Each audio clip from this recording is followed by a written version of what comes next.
Okay, this is Nick from Water Gems, just saying Happy New Year to everybody that we haven't had contact with in 2016 yet.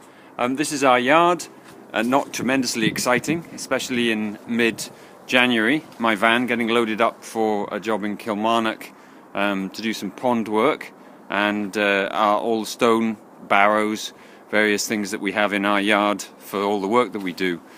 The main purpose of this video is to talk to you about fish and fish in winter and kinds of fish.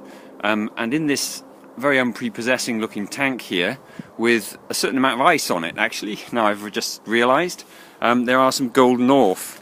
I might need to clear, you can probably see them okay. So the one on the left at the moment, the big one on the left that's slightly lighter colour, is a koi. And the ones on the right, the big guys, are big Golden Orfe. Great fish, live about 40 years and will breed in Scottish conditions. The smaller one down there that just moved is one of the offspring from the big ones. So they'll spawn quite readily if they get enough food over the winter, well, in the spring and in the autumn. And the young ones grow well, do very well. The big advantage with Orfe is that unlike that koi in the middle there, they don't dig, they don't eat your plants, so they're much less destructive in ponds.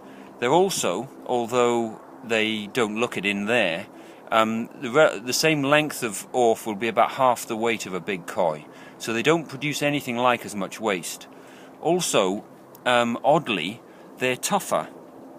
Koi, peculiarly, are very sensitive to water quality. Given that there are carp, you wouldn't think that was true, but it is. So on the whole, if you're given a choice, these big Orfe are much easier to look after and will give you the same kinds of results as the koi. Fish in winter, generally speaking, want to be left alone. Now, this tank is about 2 cubic meters, and you can see there's a thin skim of ice on it.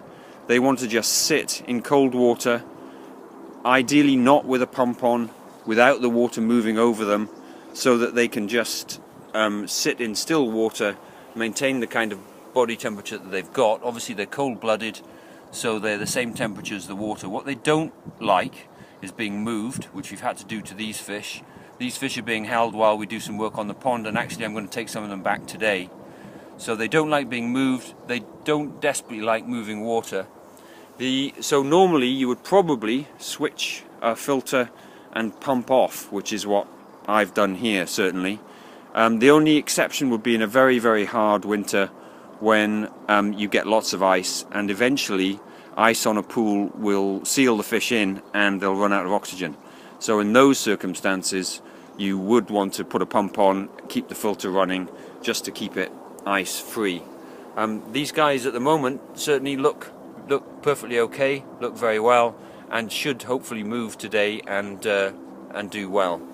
It is a bit cold. You can see one of our other tanks, that's some watercress, which is pretty much frozen solid in. But generally speaking, this winter frost hasn't been the problem. The problem has been the rain, which we've had huge amounts of. So that's my very, very short, truncated version of how I would view Golden Orfe and koi.